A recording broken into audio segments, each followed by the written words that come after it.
আমরা ডিসকাস করছিলাম হাইড্রোগ্রাফস or specifically storm hydrographs, অর্থাৎ একটা ক্যাচমেন্টে বৃষ্টি হলে এখানে আউটলেটে অথবা কোনো একটা পার্টিকুলার পয়েন্ট অফ ইন্টারেস্টে ডিসচার্জটা ভেরিয়েশন উইথ টাইম যে কার্ভ রিপ্রেজেন্ট করে সেটাকে আমরা বলি হাইড্রোগ্রাফ অথবা Sturm hydrograph.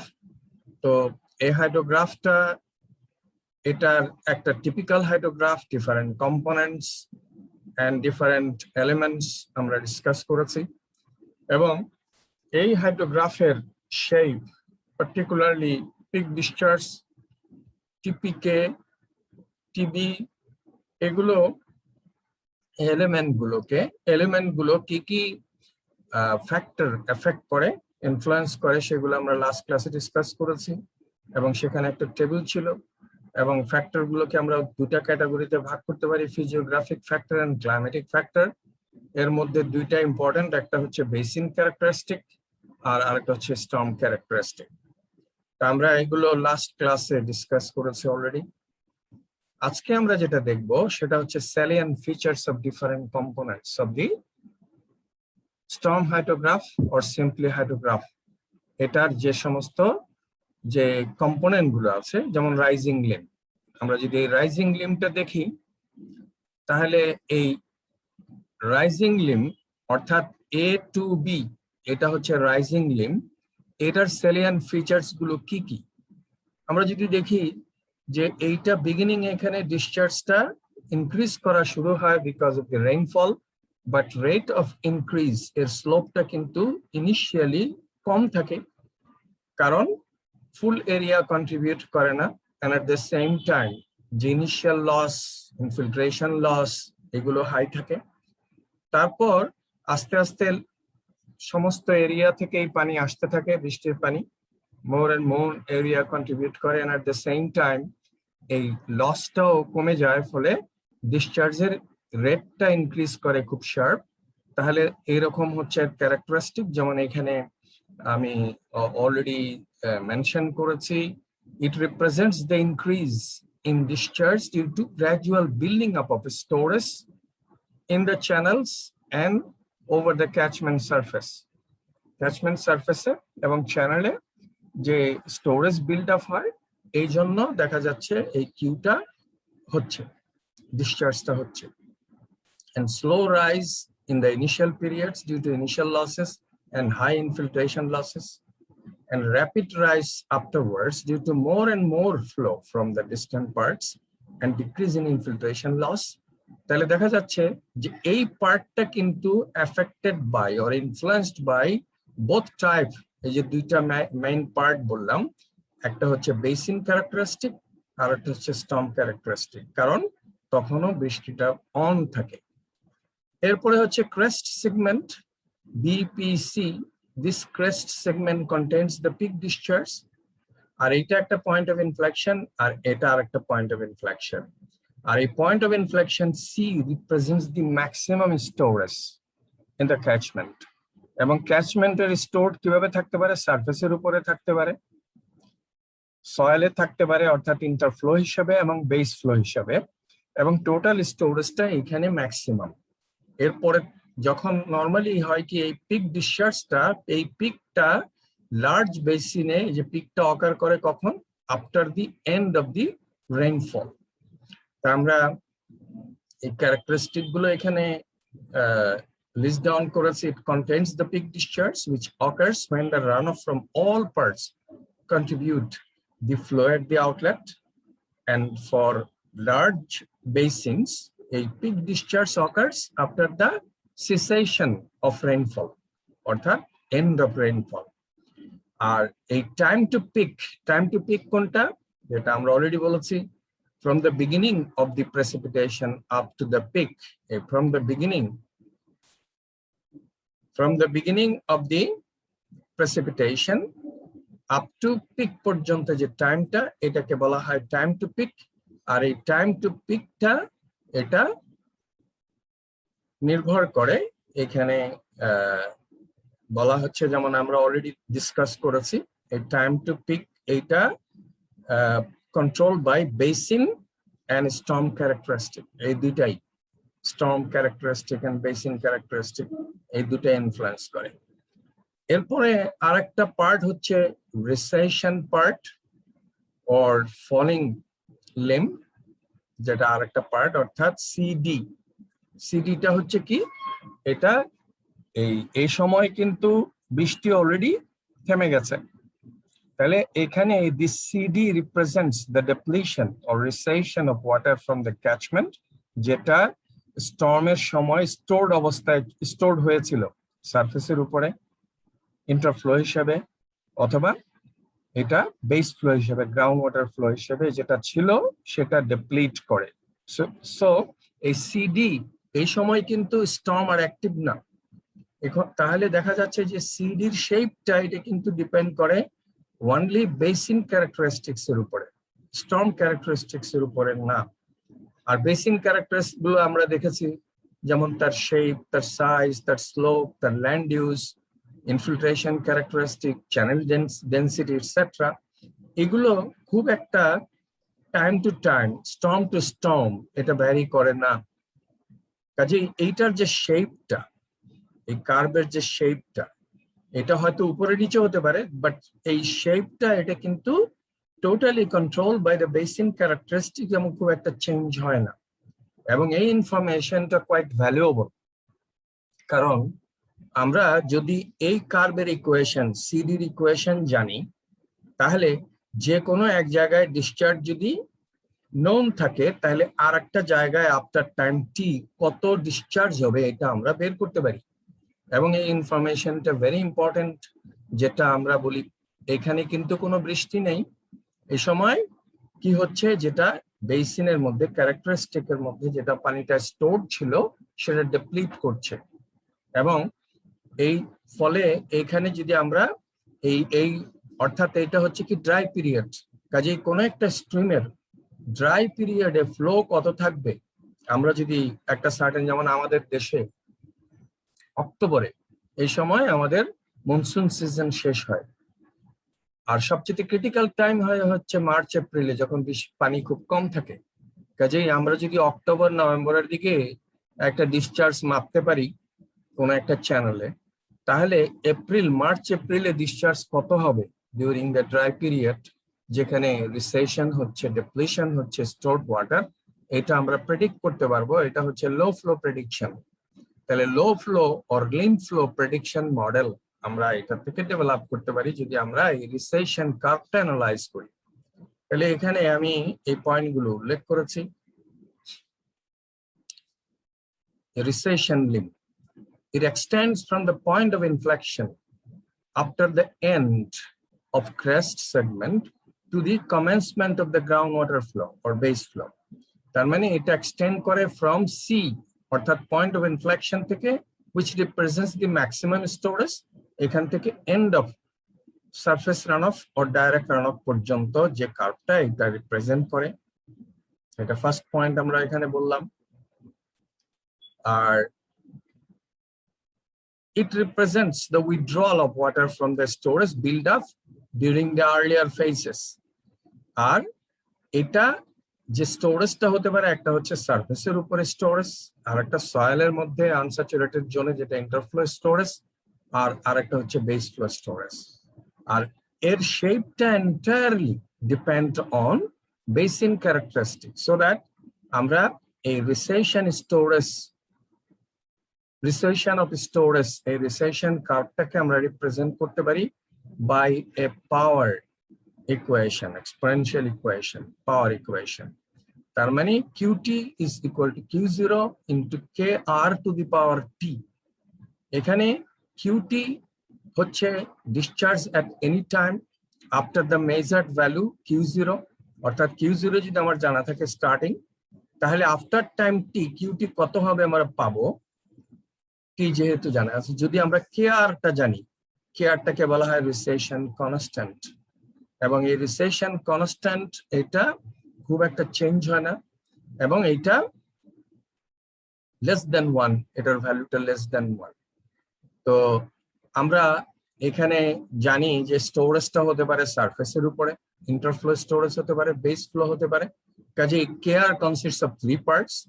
A recession constant consists of three parts. একটা হচ্ছে recession constant for surface storage, recession constant for interflow storage, KRI, and KRB হচ্ছে recession constants for base flow. তাহলে এই তিনটা কম্পোনেন্ট দিয়ে আমরা কেয়ার পেতে পারি। তবে নরমালি এই recession constant যেটা ইন্টারফ্লো স্টোরেজ সেটা নেগলিজেবল, সুতরাং এটাকে যদি আমরা নেগলেক্ট করি তাহলে KRI নরমালি 1 হবে, সো দ্যাট আমরা KR is equal to KRS into KRB দুটার মাল্টিপ্লিকেশন, এটা যেহেতু 1, এর তো 0 হয় না, 0 হলে তো KR 0 হয়ে যাবে। তাহলে আমরা এই দুইটাকে সেপারেটলি যদি ডিটারমিন করতে পারি তাহলে KR আমরা বের করতে পারবো। অর্থাৎ একটা হাইড্রোগ্রাফ যদি আমি অ্যানালাইজ করি, পার্টিকুলারলি এই রিসেশন পার্টটা, অর্থাৎ এই পিকের পরের যে discharge with time, so if I have some value of discharge at different time after the peak, তাহলে এইগুলোকে আমরা যদি প্লট করি, কারণ এই যে কার্ভ, এই কার্ভটা কি, এই কার্ভটা হচ্ছে নন লিনিয়ার, আর we can make it linear if I take the log of it. So এটা যদি লগ গ্রাফ পেপারে আমরা প্লট করি with the discharge on the log scale and T on the linear scale, তাহলে normal স্কেলে যদি আমরা প্লট করি, when the recession equation is plotted, অর্থাৎ q versus time after the peak যদি আমি প্লট করি, তাহলে এটা একটা স্ট্রেট লাইন হবে, আর এই স্ট্রেট লাইন থেকে আমরা এই kr টা বের করতে পারি, because kr would be slope of that line, অর্থাৎ এখান থেকে আমরা kr টা বের করতে পারবো, এবং আমরা এটা ডিসকাস করব, ইলাস্ট্রেট করব with a problem.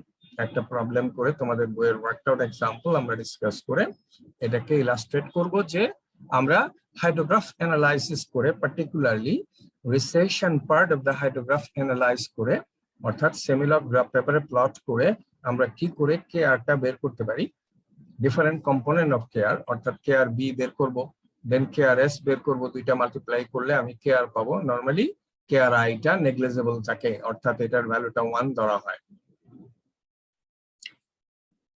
Next point, আমরা পয়েন্টটা শেষ করে নিয়ে আমরা প্রবলেমে যাব। নেক্সট পয়েন্টটা হচ্ছে base flow separation. Base flow separation আমরা অলরেডি বেস ফ্লো পড়েছি। আমরা দেখেছি যে একটা ক্যাচমেন্ট থেকে কোনো একটা পার্টিকুলার পয়েন্ট অফ ইন্টারেস্টে রান অফটা দুই ভাবে আসতে পারে টাইম ওয়াইজ, একটা খুব কুইকলি র্যাপিড, আর আরেকটা হচ্ছে স্লো বা ডিলেইড। যেটা র্যাপিড আসে ওটাকে বলা হয় সারফেস রান অফ, আর যেটা ডিলে হয়ে আসে এটাকে হচ্ছে বেস ফ্লো। আর আমরা অলরেডি দেখেছি যে আরেকটা আছে ইন্টারফ্লো। তো ইন্টারফ্লোটা নরমালি আমরা কনসিডার করি প্রম্পট ফ্লো হিসাবে, অর্থাৎ কুইক ফ্লো হিসাবে, অর্থাৎ it is considered as a part of the surface run of. তো অনেক সময় হাইড্রোগ্রাফ অ্যানালাইসিসের সময় আমাদের একটা রিলেশনশিপ বিটুইন দি এখানে in many hydrograph analysis it is necessary to establish a relationship between the surface flow hydrograph অথবা direct runoff hydrograph আর effective rainfall।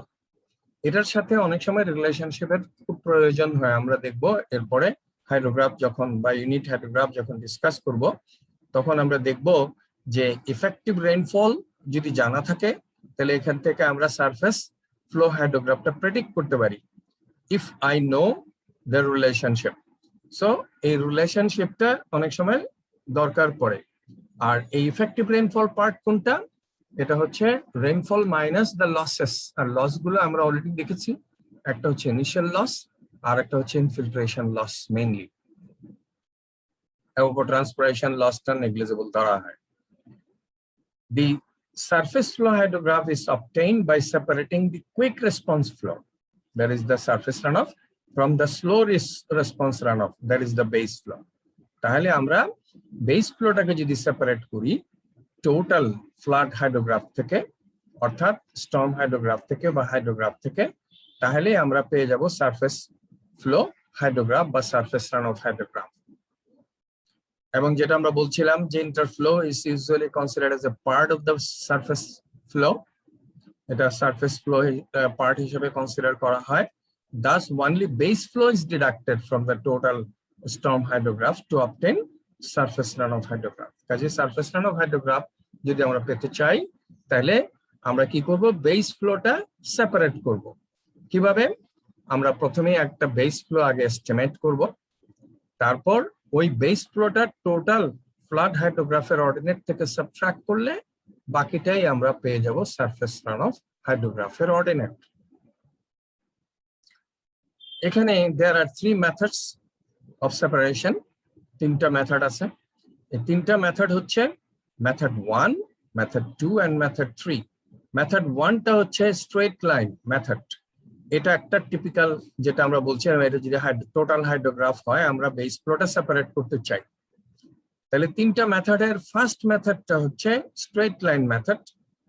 আমরা যদি এইটার সারফেস রানঅফের, এই যে হাইড্রোগ্রাফটা আছে, সারফেস রানঅফের স্টার্টিং পয়েন্ট যেটা আগে আমরা দেখেছি, অর্থাৎ যেখান থেকে বৃষ্টি শুরু হলো, এই এ পয়েন্টটা যদি জানি, এ পয়েন্টটা কি, এটা হচ্ছে স্টার্ট অফ সারফেস রানঅফ অথবা rising or increase of discharge.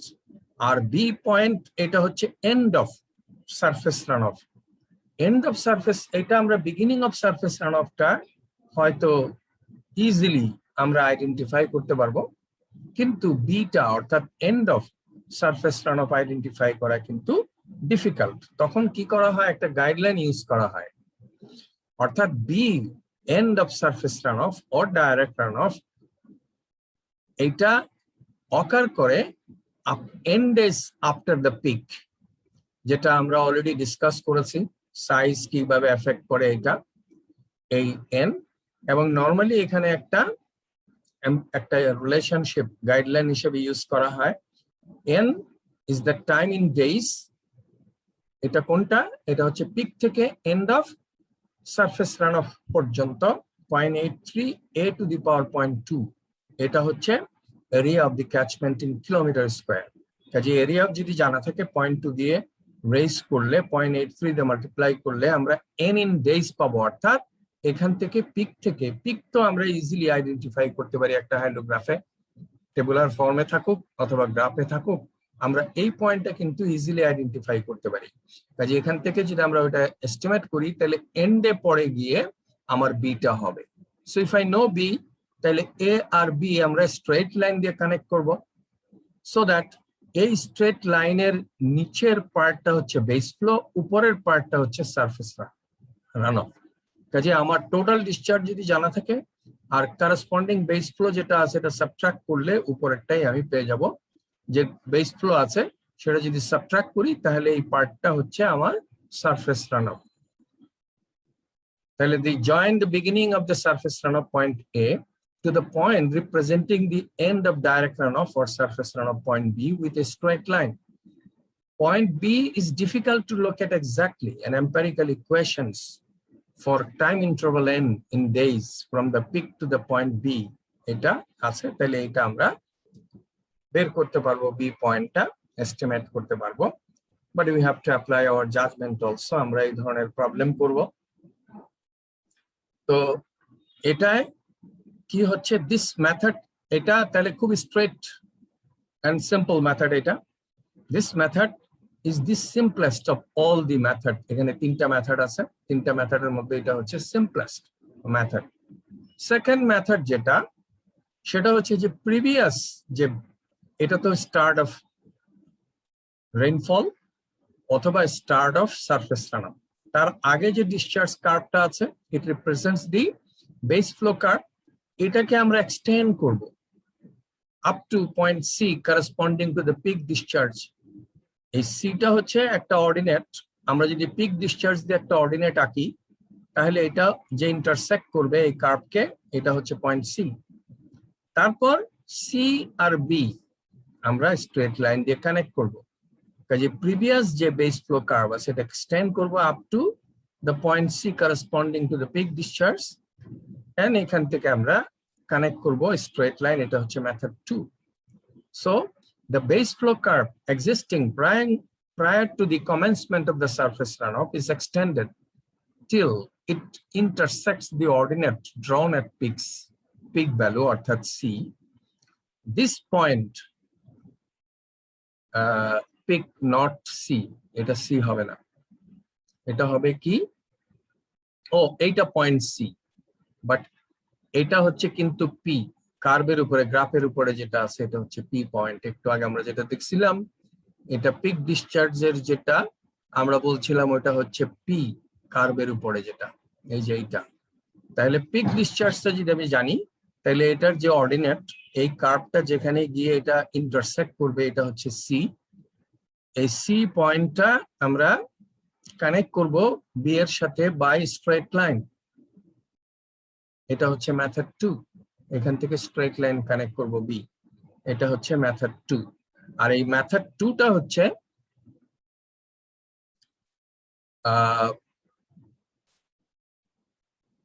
method, this point is joined to B by a straight line, and this is probably the most widely used procedure. It's a widely used procedure for separating the base flow. কাজেই আমি এই যে এখান থেকে এইটুকু হচ্ছে curve, যদিও এখানে দেখা যাচ্ছে স্ট্রেট লাইন, কারণ আগের কার্ভটা more or less straight line ছিল।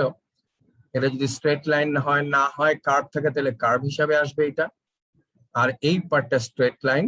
তাহলে দেখা যাচ্ছে যে এ সি বি এর নিচের গুলো হচ্ছে বেস ফ্লো, উপরেরটা হচ্ছে সারফেস রান অফ। এটা দিয়ে আমরা সেপারেট করতে পারি টোটাল ফ্লাড হাইড্রোগ্রাফকে অথবা স্টর্ম হাইড্রোগ্রাফকে into surface run off hydrograph and base flow hydrograph, দুইটা অর্ডিনেট আমরা আলাদা করে ফেলতে পারি। আর থার্ড মেথডটা এখানে হচ্ছে দি বেস ফ্লো রিসেশন কার্ভ। যে থার্ড মেথডটা হচ্ছে কি, এটা ছিল বিগিনিং এরটা,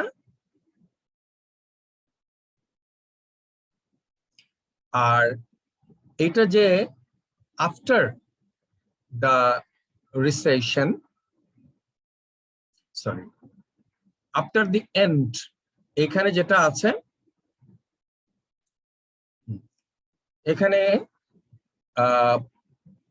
এই কার্ভটা যেখানে গিয়ে শেষ হলো, অর্থাৎ যে base flow curve after the storm, এটাকে আমরা এইটাকে কার্ভটাকে আমরা এক্সটেন্ড করব backward up to point F corresponding two the point of inflection, এবং তারপর অর্থাৎ এই কার্ভটাকে আমি এক্সটেন্ড করলাম up to F backward correspond to a coordinate f corresponding to the point of inflection, and then af কে একটা arbitrary curve দিয়ে আমরা connect করব। তাহলে এখানে আমি এক্সপ্লেইন করেছি অলরেডি মেথড 3টা। The base flow recession curve after the depletion of the flood water is extended backwards till it intersects the ordinate at the point of inflection f. Then point A and F are joined by an arbitrary smooth curve. এই মেথডটা তার মানে এখানে কি হচ্ছে, এই যে আমরা এখান থেকে যে কার্ভটা আঁকলাম অর্থাৎ এ এফ ই, এইটা নিচেরটা হচ্ছে বেস ফ্লো আর উপরেরটা থাকবে সারফেস রান অফ। আর এই মেথডটা কখন কোন সিচুয়েশনের জন্য মোস্ট সুটেবল, এটা হচ্ছে যেখানে এই বেস ফ্লো গ্রাউন্ড ওয়াটার কন্ট্রিবিউশনটা সিগনিফিক্যান্ট এন্ড প্রম্পট। এখানে বলা হচ্ছে this method is realistic in situation where groundwater contribution is significant and reach the stream quickly, অর্থাৎ বেস ফ্লো যেখানে সিগনিফিক্যান্ট এবং এই বেস ফ্লোটা কুইকলি যদি আসে টু দি চ্যানেল, ওই সিচুয়েশনের জন্য এই মেথডটা রিয়ালিস্টিক, এই মেথডটা সুইটেবল। এই যে তিনটা মেথড দেখলাম আমরা, all these methods are rather arbitrary, এটা আরবিট্রারি, এবং কোন মেথডটা আমরা সিলেক্ট করব এটা নির্ভর করে লোকাল প্র্যাকটিস এন্ড প্রিভিয়াস এক্সপেরিয়েন্সের উপরে। তা আমরা বেস ফ্লো সেপারেশনের তিনটা মেথড যেটা বললাম, আমরা প্রবলেম সলিউশনের সময় মোস্টলি ইউজ করা হয় স্ট্রেট লাইন মেথড, যেহেতু এটা সিম্পল। তার মানে আমরা beginning of the surface run of যদি জানি, and of surface run of যদি আমরা আইডেন্টিফাই করতে পারি বাই ইউজিং দ্য গাইডলাইন, তাহলে আমরা এই দুইটা কানেক্ট করব বাই স্ট্রেট লাইন। এর নিচেরটাকে ধরবো আমরা বেস ফ্লো, উপরেরটাকে ধরবো আমরা surface runoff. Before we go to the problems, দুইটা পয়েন্ট আমরা এখানে দুইটা ডেফিনেশন একটু দেখে নিই। একটা হচ্ছে ডাইরেক্ট রানঅফ হাইড্রোগ্রাফ অথবা surface runoff hydrograph. Direct runoff hydrograph কোনটা? The surface runoff hydrograph obtained after the base flow separation, অর্থাৎ টোটাল ফ্লাড হাইড্রোগ্রাফ থেকে বেস ফ্লোটা সেপারেট করলে যে অর্ডিনেট গুলো পাওয়া যায়, এই অর্ডিনেট গুলো যে হাইড্রোগ্রাফকে রিপ্রেজেন্ট করে সেটাকেই বলা হয় direct runoff hydrograph. So in order to get the direct runoff hydrograph, first you have to estimate the base flow, then you subtract it from the total flood hydrographer ordinate থেকে subtract করলে বাকি part যেটা থাকবে সেটা হচ্ছে direct runoff হাইড্রোগ্রাফের ordinate. আমরা প্রবলেমে দেখব। আর আমরা যেটা দেখলাম যে রেইনফল থেকে যদি লসটা আমরা সাবট্রাক্ট করি তাহলে এটা হচ্ছে রেইনফল এক্সেস অথবা ইফেক্টিভ রেইনফল। আর এটা টাইম ইন্টারভালের সাথে যদি আমরা প্লট করি, এক্সেস রেইনফল হাইড্রোগ্রাফ, এটাকে বলা হবে এক্সেস রেইনফল হাইড্রোগ্রাফ, অর্থাৎ graph of excess rainfall versus time interval. এটাকে আমরা বলবো excess rainfall hydrogram. So with these two আমরা definition, let's go to আমরা বিষয়ে যাচ্ছি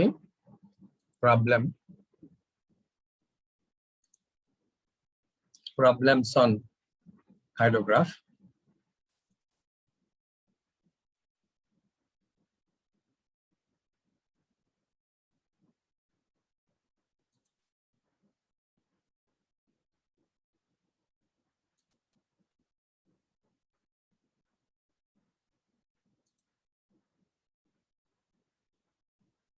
আমরা আরেকটু বড় করে নিই।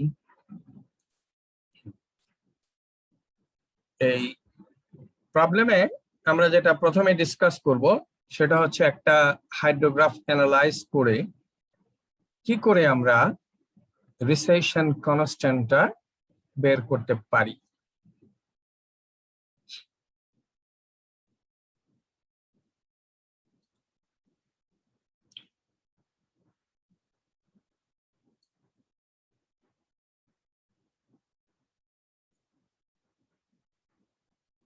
ওকে, তো এই প্রবলেমটা তোমাদের বইয়ের ওয়ার্কশপ এক্সাম্পল 6.1 পেজ 246 to 247 এ এখানে দেয়া আছে রিসেশন লিম, অর্থাৎ একটা ফ্লাড হাইড্রোগ্রাফের পিকের পরে ডিফারেন্ট টাইমে ডিসচার্জ দেওয়া আছে এবং টাইমটা হচ্ছে from the peak, not from the start of the rainfall. Normally হাইড্রোগ্রাফের অর্ডিনেট গুলো দেওয়া থাকে from the start of rainfall, আর এই পার্টিকুলার প্রবলেমে যেহেতু আমরা রিসেশন লিমটা অ্যানালাইজ করব সেই জন্য এটা পিকের পরের হচ্ছে টাইম স্কেলটা পিকের পরে।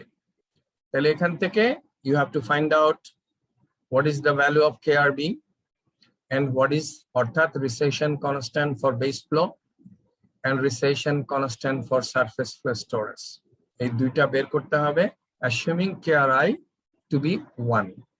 তাহলে প্রথমেই আমরা কি করব, এই ডাটাগুলো এখানে আমি আর রিপিট করি নেই, একবারে প্লটে আমি যাচ্ছি। যে এখানে যেটা আছে সেটা হচ্ছে যে পিকের পরে ডিসচার্জ গুলো দেওয়া আছে, অর্থাৎ টাইম যখন 0 তখন এইটা হচ্ছে পিক ভ্যালু, এবং এখানে এই যে এই সলিড স্কোয়ার যেগুলো আছে দিস আর দ্য পয়েন্টস যেগুলোকে আমরা এখানে প্লট করা হয়েছে অন সেমিলগ গ্রাফ পেপার, যেটা একটু আগে আমরা বলছিলাম যে সেমিলগ গ্রাফ পেপারে আমরা প্লট করব with discharge on the log scale. এখানে ডিসচার্জটা হচ্ছে অন দ্য লগ স্কেল আর টাইমটা হচ্ছে, আমরা এটা একটু ছোট করে নিই, এখানে ডিসচার্জটা হচ্ছে ইন লগ স্কেল আর টাইমটা হচ্ছে লিনিয়ার স্কেল। তাহলে আমরা যখন এই রিসেশন লিমটা প্লট করব তখন দেখা যাবে যে আফটার দ্য টাইম 4.5 ডে এরপরে এই পয়েন্টগুলো অন স্ট্রেট লাইন, তার মানে এই পার্টটা বেস ফ্লো। এখন আমরা এই কার্ভটাকে যদি এক্সটেন্ড করি ব্যাকওয়ার্ড তাহলে MBA represents the base flow curve. তাহলে আমাদের এখানে দেখো ইকুয়েশন কি, বেস ফ্লোর অথবা যে কোনো ডিসচার্জেরই আমরা যে ডিসচার্জটা নিলাম এটা হচ্ছে কি পাওয়ার ইকুয়েশন, এবং এখানে দেখা যাচ্ছে যে এটা সেমি-লগ গ্রাফ পেপার আমরা প্লট করলাম, তাহলে টাইম টি 4.5 ডেজ থেকে 7 ডে পর্যন্ত এটা স্ট্রেট লাইন এ বি তে পড়লো। এখন আমরা যদি জানি ইকুয়েশনটা কি কি, এটা হচ্ছে discharge after any time T from initial discharge Q0 KRB to the power T। তাহলে এখান থেকে আমরা এটাকে যদি আমরা লগ নেই, তাহলে log of QT by Q0 is equal to T into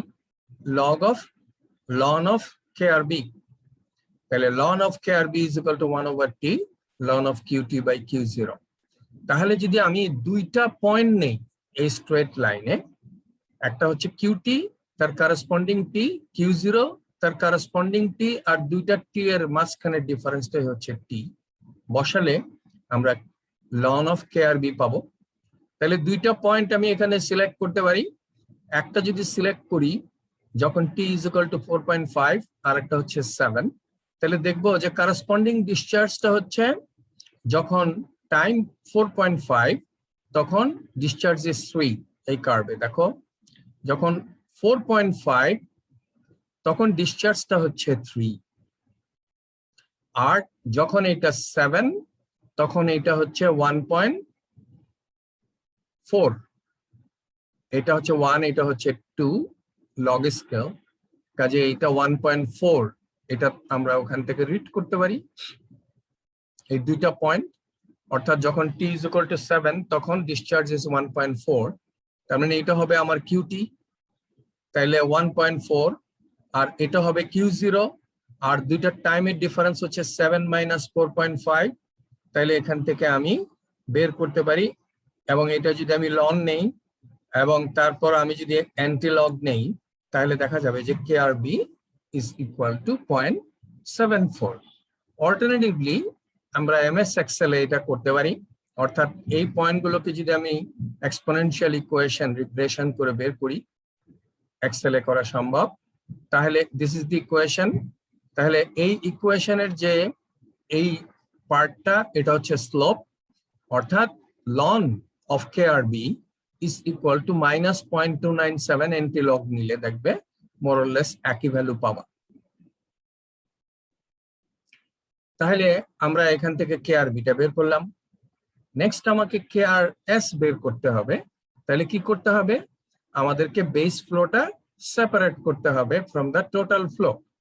তাহলে আমরা টোটাল ফ্লো হচ্ছে এই সলিড যেগুলো স্কোয়ার, আর বেস ফ্লোটাকে এই স্ট্রেট লাইনের উপরে যে ভ্যালু, অর্থাৎ যখন t is equal to 0.5 day তখন আমার বেস ফ্লোটা হচ্ছে এখান থেকে আমি রিড করতে পারি।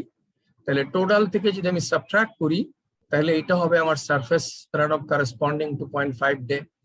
একইভাবে এখান থেকে যদি আমি বেস ফ্লোটা রিড করি তাহলে এই কার্ভে, তাহলে এইটুকু হচ্ছে আমার সারফেস রান অফ, এইটার জন্য এইটুকু হচ্ছে আমার সারফেস রান অফ, এইটুকু হচ্ছে আমার সারফেস রান অফ, এরকম করে ডিফারেন্ট পয়েন্ট আপ টু 0.45 পর্যন্ত দেখা যাবে আমাদের সারফেস রান অফ এর ভ্যালুগুলো পাবো।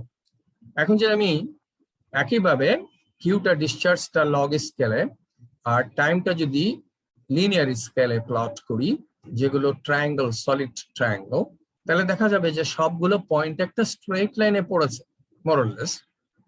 তাহলে this curve represents the surface runoff hydrograph curve। তাহলে এটার স্লোপ থেকেই আগের মতো আমরা বের করতে পারবো এর ভ্যালু কত হয়, KRS এর ভ্যালুটা কত হয়। তাহলে আমাদের এইটুকু যেটা আমরা পেয়ে গেলাম স্ট্রেট লাইন, আমি যদি দুইটা পয়েন্ট নেই, সে একটা হলো 1 এর রেসপেক্টে কত ডিসচার্জ, আর আরেকটা সে আমাদের 4 এর রেসপেক্টে কত ডিসচার্জ, এই দুটো যদি আমি নেই, যেখানে দেখো এটা আমরা প্লট করলাম, তাহলে দুইটা পয়েন্ট যদি নেই, 1 এর রেসপেক্টে ডিসচার্জ ইজ 28। দেখো এখানে 1 এর এটা হচ্ছে 28, 10, 20, 30, সুতরাং এটা 28। আর 4 এর রেসপেক্টে যদি আমরা একটা ভ্যালু নেই, 4 এর রেসপেক্টে এটা হচ্ছে 0.46, অর্থাৎ যখন টাইম 4 তখন যদি আমি এই ভ্যালুটা নেই which is 46, এটা হচ্ছে 0.2, 0.3, 0.4, 0.46, তাহলে 0.46 আমি 4 এর রেসপেক্টে পেলাম, আর দুইটা টাইমের ডিফারেন্স হচ্ছে 4 minus 1, 3, সুতরাং আমি এখানে বসালেই আমি পেয়ে যাব, তাহলে 4 এর রেসপেক্টে 0.46, so this is QT, আর এটা হচ্ছে Q0, আর 4 minus 1, তাহলে 1/3 of that, তাহলে এখান থেকে আমি KRS টা অ্যান্টিলগ নিলে পেয়ে যাব। তাহলে এটা যেমন আমরা গ্রাফ থেকে রিড করে পেতে পারি, একইভাবে আমি যদি এই স্ট্রেট লাইনটা এক্সেলে এক্সপোনেনশিয়াল কার্ভ রিগ্রেশন করে বের করি, তাহলে this is the exponential curve, আর এটার যে পাওয়ারটা এটি হচ্ছে slope which is ln of KRS, antilog নিলে -0.13601, এইটার অ্যান্টিলগ নিলে দেখা যাবে একই রকমের ভ্যালু আসবে more or less। এটা বইয়ে word.exa আছে, তোমরা দেখো।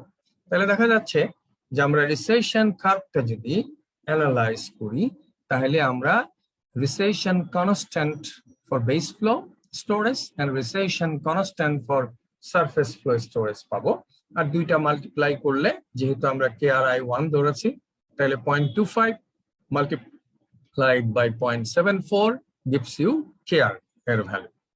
এই ভ্যালুটা কতটা ইউজফুল এটা দেখানোর জন্য আমরা আরেকটা এক্সাম্পল বা প্রবলেম আমরা ডিসকাস করতে চাই। এটা হচ্ছে প্রবলেম 6.2 অফ পেজ 287-288 এ তোমাদের একটা এক্সারসাইজের প্রবলেম। তো এখানে কিউ জুন 1 এ দেয়া আছে 80 cubic meter per second, so it is a Q0. June on 21, which is QT, after 20 days, 40 cubic meter per second.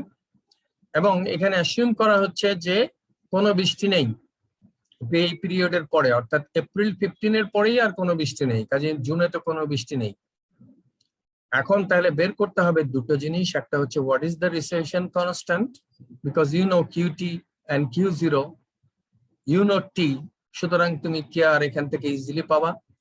আর আরেকটা হচ্ছে expected Q on July 1, and if I know KR, তাহলে এখান থেকে আমি যেহেতু Q0 আমি জানি, সুতরাং যে কোনো টাইম অর্থাৎ জুলাই 1 কতদিন পরে হয় সেখান থেকে আমরা ইজিলি পাবো। তাহলে আমরা জানি QT is equal to Q0 KR to the power T, এটা টোটাল রিসেশন কনস্ট্যান্ট। তাহলে এখান থেকে আমি লগ নিলে আমি এটা পেলাম।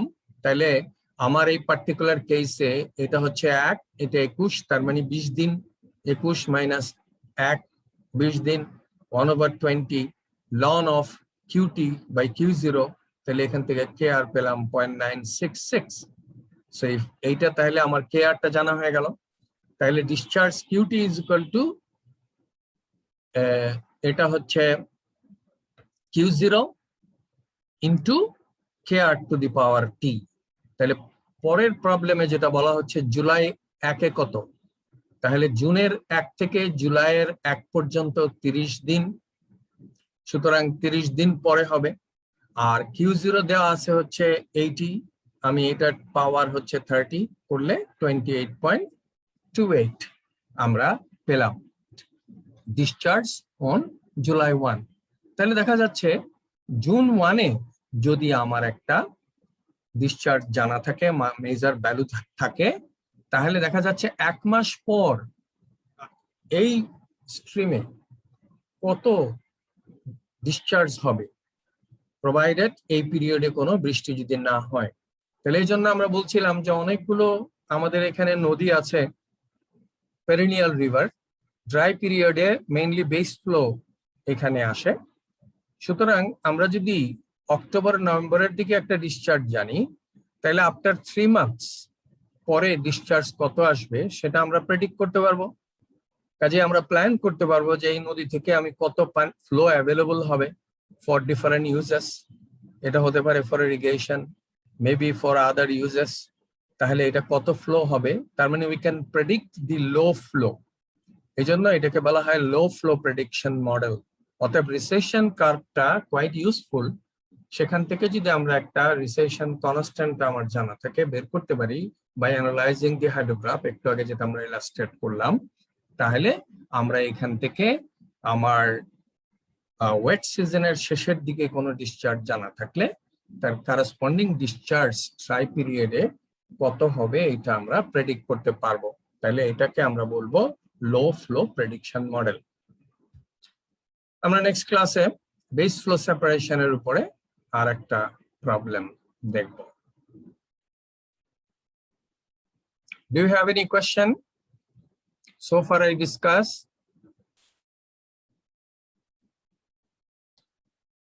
হ্যালো, না স্যার। তাহলে তোমাদের তো বই অলরেডি আছে, দেখবা, এবং আমরা যা ডিসকাস করলাম আজকে